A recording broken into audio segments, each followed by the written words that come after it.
Happy Sunday. This is your couch workout for March 29th. You guys are doing a couch workout. So it's 2 minutes every station, every movement, and there's 5 movements.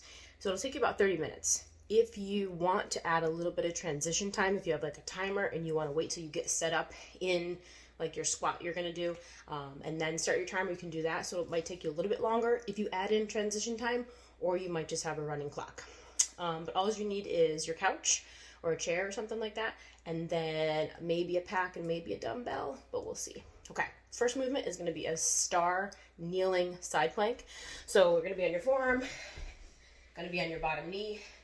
I'm going to lift up into side plank. If you can, you're going to take your top leg and just lift it as high as you can and reach for it with your top arm. So that activates the lats and a lot of the glute. So that's your side plank. You can do, 30, 45 seconds each side, up to a minute because you got 2 minutes there, but that should be good. So alternating within that 2 minutes for the first one.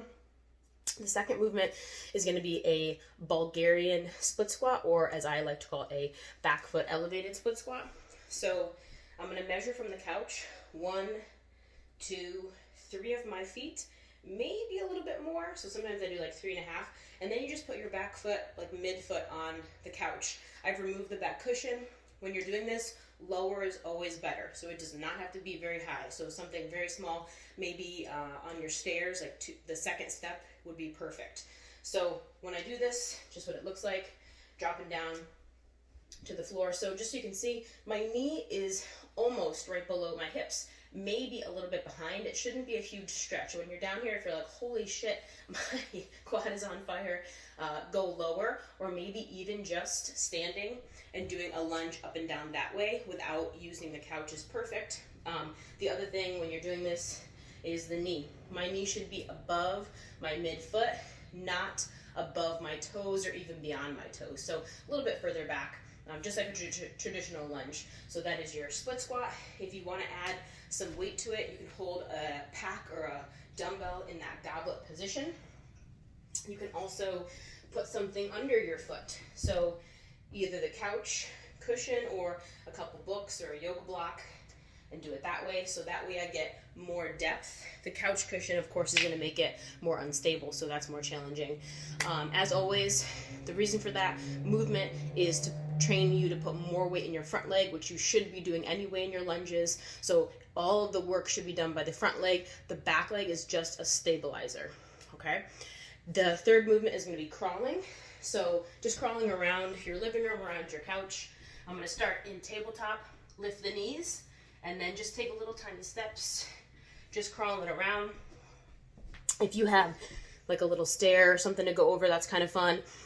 You can crawl sideways or forwards. There's no right or wrong, and you don't have to go very far. So it's a lot on the wrist. Some people turn their fingers out a little bit. Sometimes that feels better, so you can play with that. And just really small steps. If the crawling doesn't work, if for some reason it's not working, just holding that position is perfect. So back to tabletop, lift the knees, just hold.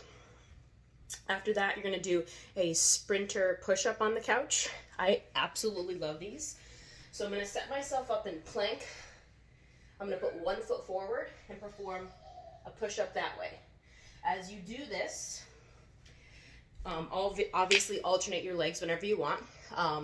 What that does is it gets you to have some strength in the bottom without losing your midline. That foot that's bent is just hanging out. If you need it, it's there, you can push against it. So it really keeps your midline intact. It helps you get to depth. So I really like it. Again, use that foot as much or as little as you need. You can also use the back of your couch so it's more elevated. No matter where you are, you want to make sure that the couch is aiming or even touching your chest.